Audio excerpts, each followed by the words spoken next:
ഈശോയിൽ ഏറ്റവും പ്രിയപ്പെട്ടവരെ, മർക്കോസ് എഴുതിയ രക്ഷാസുവിശേഷം 10-ാം അധ്യായം 17-ാം തിരുവചനം മുതൽ ചിന്തിക്കുമ്പോൾ, ഒരു യുവാവ് കർത്താവിൻ്റെ അടുക്കൽ കടന്നു വന്ന് കർത്താവിൻ്റെ മുന്നിൽ മുട്ടുകുത്തിയിട്ട് കർത്താവിനോട് ചോദിച്ചു, നിത്യജീവനെ പ്രാപിപ്പാൻ എന്ത് ചെയ്യണം? കർത്താവ് അവൻ്റെ നന്മ പ്രവൃത്തികളെല്ലാം വിലയിരുത്തിക്കൊണ്ട് തന്നെ അവനോട് പറഞ്ഞു, നിനക്കൊരു കുറവുണ്ട്. നിനക്കുള്ളതെല്ലാം വിറ്റ് ദരിദ്രർക്ക് കൊടുക്കുക, അപ്പോൾ സ്വർഗത്തിൽ നിനക്ക് നിക്ഷേപമുണ്ടാകും. അപ്പോൾ നിത്യജീവനെ പ്രാപിക്കുക എന്ന് പറഞ്ഞാൽ സ്വർഗത്തിൽ നിക്ഷേപം ഉണ്ടാക്കുക, അല്ലെങ്കിൽ സ്വർഗത്തിൽ നിക്ഷേപിക്കുക എന്നാണ്. അതിനുവേണ്ടി ആണ് കർത്താവ് അവനോട് പറഞ്ഞത്, നിനക്കുള്ളത് വിൽക്കണം. അതായത് നിത്യജീവൻ അവകാശമാക്കണമെങ്കിൽ, സ്വർഗത്തിൽ നിക്ഷേപം ഉണ്ടാകണമെങ്കിൽ നഷ്ടപ്പെടുത്തേണ്ടുന്ന ചില കാര്യങ്ങൾ ജീവിതത്തിൽ നിന്നും നഷ്ടപ്പെടുത്തണം. മത്തായി എഴുതിയ രക്ഷാസുവിശേഷം 6-ാമത്തെ 21-ാം തിരുവചനം പറയുന്നു, നിന്റെ നിക്ഷേപം ഇരിക്കുന്നിടത്ത് നിന്റെ ഹൃദയം ഇരിക്കും. അതുകൊണ്ട് പ്രിയപ്പെട്ടവരെ, നിന്റെ ജീവിതത്തിൽ നിന്ന് നഷ്ടപ്പെടുത്തേണ്ടുന്ന ചില സംഗതികളുണ്ട്. അതെല്ലാം നഷ്ടപ്പെടുത്തിയെങ്കിൽ മാത്രമേ സ്വർഗത്തിൽ നിക്ഷേപം ഉണ്ടാക്കുവാനായിട്ട് നമുക്ക് സാധിക്കുകയുള്ളൂ. Hallelujah, hallelujah.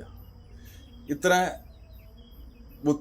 കഠിനമായ ബുദ്ധിമുട്ടുള്ളൊരു കാര്യം ഈ യുവാവിനോട് അല്ലെങ്കിൽ മനുഷ്യനോട് കർത്താവ് ചെയ്യുവാൻ ആവശ്യപ്പെടുമ്പോൾ അത് എന്തുകൊണ്ടാണ് എന്ന് അതിൻ്റെ 21-ാം വാക്യത്തിൽ വളരെ വ്യക്തമായിട്ട് പറയുന്നു. കർത്താവ് ആ യുവാവിനെ വളരെയേറെ സ്നേഹിച്ചു.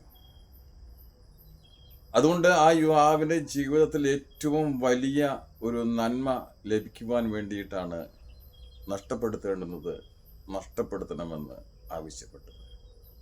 പ്രിയപ്പെട്ടവർ, നമ്മുടെ ജീവിതത്തിൽ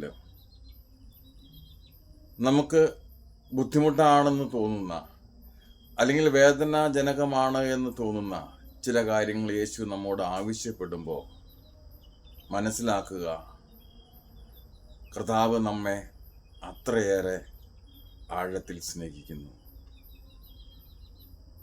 അതുകൊണ്ട് നാം ആരും നഷ്ടപ്പെട്ടു പോകാതിരിക്കണമെന്നുള്ളൊരു ആഗ്രഹത്തോടെയാണ് കർത്താവ് ഇന്ന കാര്യങ്ങൾ നമ്മോട് ചെയ്യുവാനായിട്ട് ആവശ്യപ്പെടുന്നത്. നമ്മോടുള്ള സ്നേഹത്തിൻ്റെ ആഴമാണല്ലോ കർത്താവ് കാൽവരി ക്രൂശിൽ നമുക്ക് പ്രദർശിപ്പിച്ചു തന്നത്, യാഗമായി തീർന്നത്. ആകയാൽ പ്രിയപ്പെട്ടവരെ, കർത്താവ് നമ്മോട് എന്താവശ്യപ്പെടുന്നുവോ അതനുസരിച്ച് അവനോട് ചേർന്ന് നിൽക്കാം. കർത്താവ് നാം എല്ലാവരെയും സമൃദ്ധിയായി അനുഗ്രഹിക്കുമാറാകട്ടെ. ആമേൻ.